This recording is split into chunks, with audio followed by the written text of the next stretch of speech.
દોસ્તો, એક સવાલ છે.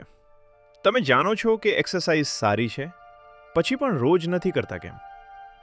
તમે જાણો છો મોબાઈલ ઓછું વાપરવું જોઈએ, પણ હાથ આપમેળે ફોન સુધી પહોંચી જાય છે કેમ?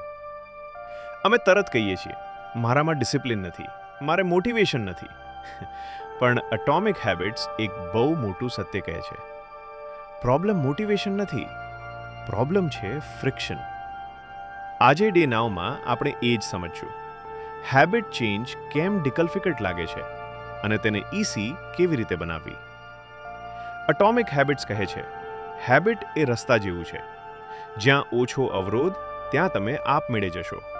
જ્યાં વધારે અવરોધ ત્યાં તમે નેચરલી અટકશો.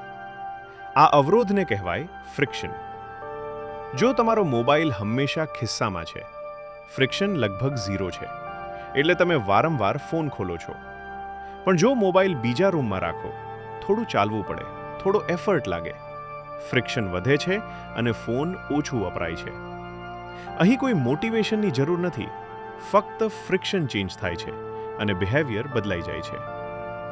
હવે સારી હેબિટ્સ કેવી રીતે ઇઝી બનાવવી? ધારો તમે એક્સરસાઇઝ શરૂ કરવા માંગો છો, પણ ગિમિમ બેગ પેક નથી, શૂઝ શોધવામાં સમય જાય છે અને ગિમ જવાનું મન નથી થતું. આ લેઝીનેસ નથી, આ ફ્રિક્શન છે. સોલ્યુશન સિમ્પલ છે. રાતે જિમ બેગ પેક કરો, શૂઝ દરવાજા પાસે રાખો, વર્કઆઉટ ટાઈમ ફિક્સ રાખો. ફક્ત એટલું કરો અને exercise habit half already done. હવે રીડિંગ હેબિટ જોઈએ. બુક કબર્ડમાં બંધ છે, ફોન હાથમાં છે. બ્રેન નેચરલી ફોન પસંદ કરશે. બુક પિલો પાસે મૂકો, ફોન દૂર રાખો અને પોતાને કહો, મારે ફક્ત 2 પેજ વાંચવા છે. બ્રેન કહે, આ તો ઇઝી છે અને હેબિટ શરૂ થઈ જાય છે.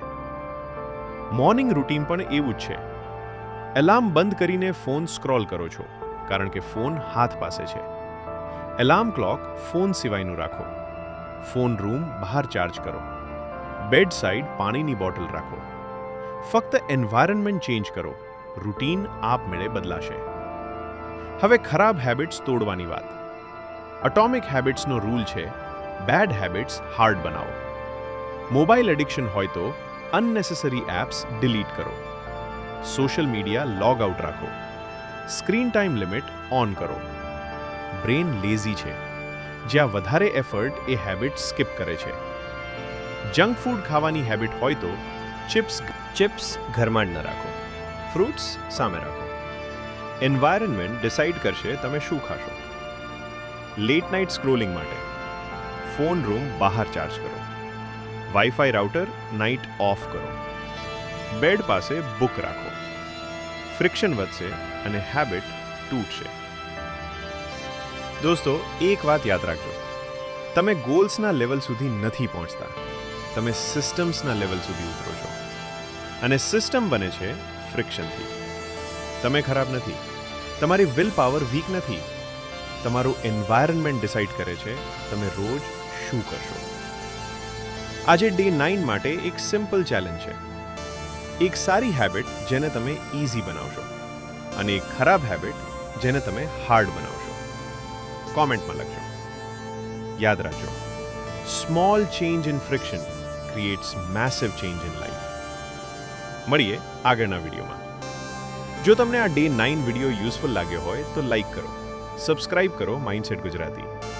કાલે ડે 10માં આપણે શીખીશું કન્સિસ્ટન્સી કેમ મોટિવેશન કરતાં પાવરફુલ છે.